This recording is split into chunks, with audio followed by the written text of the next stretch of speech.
Tenemos aquí la comparación del virus SARS-CoV-2 en rojo y el SARS-CoV-1 en azul.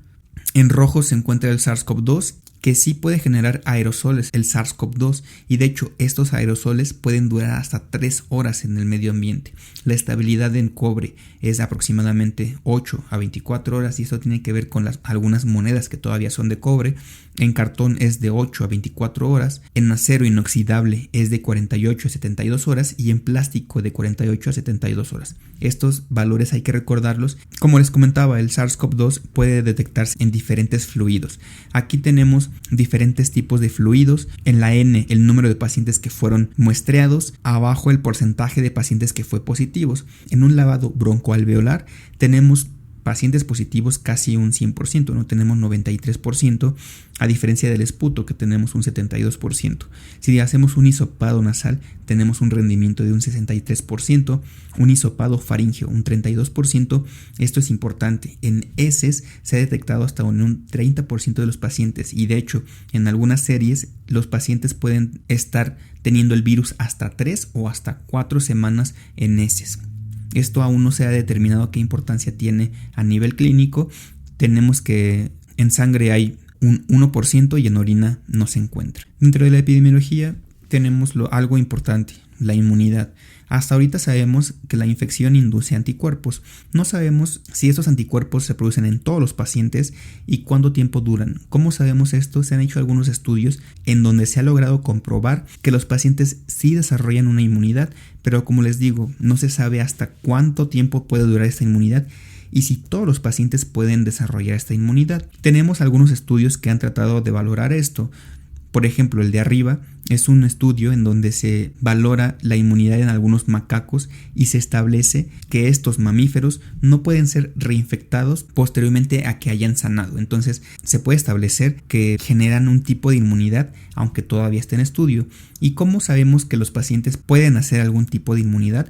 Tenemos algunos estudios en donde se ha valorado el plasma de pacientes en fase convaleciente y estos plasmas han ayudado a pacientes a mejorar. Entonces, de alguna forma están formando anticuerpos estos pacientes que pueden ser transmitidos a los otros y provocar su mejoría. Esto aún está en estudio y se está tratando de hacer algunos kits para poder valorar si los pacientes han tenido inmunidad y así puedan regresar a sus labores sin ningún problema. Dentro de las características clínicas hablaremos de esto: periodo de incubación, espectro de la enfermedad, factores de riesgo e infección asintomática. El periodo de incubación es de 0 a 14 días posterior a la exposición. La mayoría de pacientes y la mayoría de series lo pone de 5 a 7 días. Los síntomas en promedio empiezan 4 días después de la infección, aunque pueden ser de 2 a 7 días. El espectro de la enfermedad, esto es bastante importante.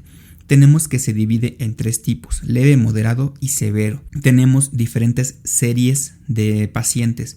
Aquí les muestro la serie, la principal, la inicial, que se hizo en China, en donde se tomaron 72.314 casos y de estos se tomaron los casos confirmados, que son el 62%, 44.672.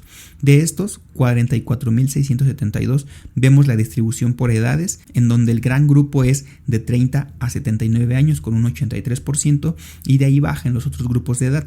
Lo importante es ver esto, que es el espectro de la enfermedad. 44.415 pacientes tuvieron una infección moderada, 81%, una infección severa, un 14% y una infección crítica, un paciente en UCI, un 5% de los casos. De estos, ellos sacan su mortalidad, que es del 2.3%. Y algo interesante de esta serie es ver el personal de salud infectado, que fue el 3.8% de los 44.672 casos, y ellos reportan 5 muertes. La mortalidad que reportan en China se puede decir que es baja a comparación de la mortalidad que se reporta en otros países. Al inicio se dijo que la mortalidad global es como de un 5%, pero esto ha ido cambiando y realmente la mortalidad depende del país, ya que por ejemplo esa tabla compara la mortalidad de China, que es de un 2.3%, comparado con la mortalidad de Italia, que en este entonces era un 7.2%. Esto es de marzo del 2020. Actualmente hay algunos estudios que reportan que la mortalidad en las terapias intensivas de Italia es de hasta un 26%. Y abajo vemos algunos grupos de edad. Esto cambia de país a país y tiene mucho que ver con recursos, capacidad de los hospitales, personal que hay, insumos y muchos otros factores. Dentro de las características clínicas tenemos estos puntos importantes. Factores de riesgo para severidad. Casi todos los pacientes tienen algún tipo de comorbilidad. Las principales comorbilidades que se han identificado hasta ahorita son enfermedades cardiovasculares, diabetes, hipertensión, enfermedad pulmonar crónica, cáncer, enfermedad renal y en algunas series hombres. Aquí falta agregar sobrepeso y es importante conocer que en Italia 377 pacientes que murieron tenían en promedio 2.7 comorbilidades. Son muy pocos los pacientes sanos que llegan a complicarse, pero los hay. Por lo tanto, la recomendación para todos es que se queden en casa. Dentro de las manifestaciones clínicas tenemos estos puntos. La presentación inicial, hay muchas series, concluyen que los pacientes tienen fiebre, fatiga y tos seca. Estos serían los tres principales síntomas que hay en la mayoría de estudios que se han publicado, pero también puede haber todo lo demás: anorexia, mialgias, disnea, expectoración, diarrea, náuseas, vómito, cefalea, dolor abdominal. Recordemos que este grupo de virus, que son los coronavirus, tienen afección tanto pulmonar como gastrointestinal y al sistema nervioso central. Entonces no solamente va a haber síntomas respiratorios, puede haber otro tipo de síntomas. Estos tres que se encuentran en la parte superior serían los que debemos tomar en cuenta. Además de que hay pacientes que simplemente tienen hipoxemia y no presentan ninguno de estos síntomas. El curso y complicaciones de los pacientes, esto es bastante interesante. Se saca de un artículo donde toman las principales características clínicas de los pacientes, en donde ponen fiebre, tos, disnea, ingreso a UCI, uso de esteroides, si fue positivo al SARS-CoV-2 y los días de la enfermedad. Lo toman tanto para pacientes que sobreviven como para pacientes que no sobreviven. Si vemos la fiebre y la tos, que son los principales síntomas, son iguales tanto en pacientes que sobreviven y pacientes que fallecen. Después vemos que la disnea también inicia aproximadamente en el día 5 o 6 y permanece la disnea tanto en pacientes que sobreviven como en pacientes que mueren. Aquí es algo importante.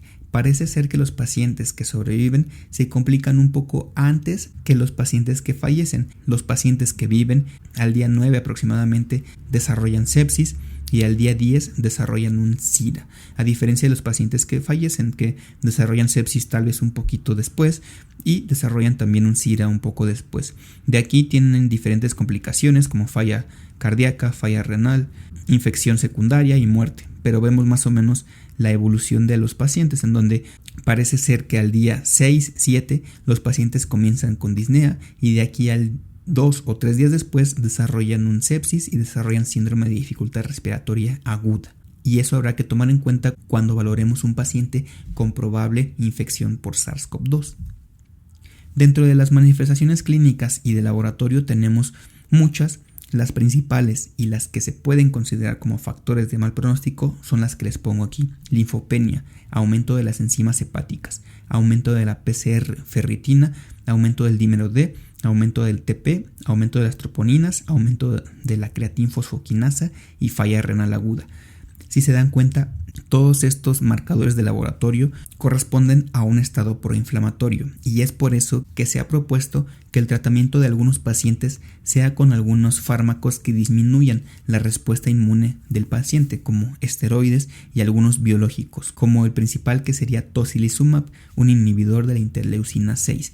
Hay diferentes propuestas para poder valorar qué pacientes se benefician de tratamiento inmunosupresor y de hecho hay un artículo interesante de la revista The Lancet en donde proponen que se use esta escala. Esta escala se llama H-Score y es una escala que se usa para valorar a los pacientes con linfohistiocytosis hemofagocítica. Y como la linfohistiocytosis hemofagocítica tiene una fisiopatología en donde predomina la inflamación, se propone que con base en esta escala, si sale una inflamación muy alta, el paciente es candidato para darle tocilizumab o algún otro inmunosupresor. Si el paciente tiene una escala baja o si el paciente tendría una escala baja, no sería candidato a dar tratamiento con esteroides o tratamiento para disminuir la inflamación.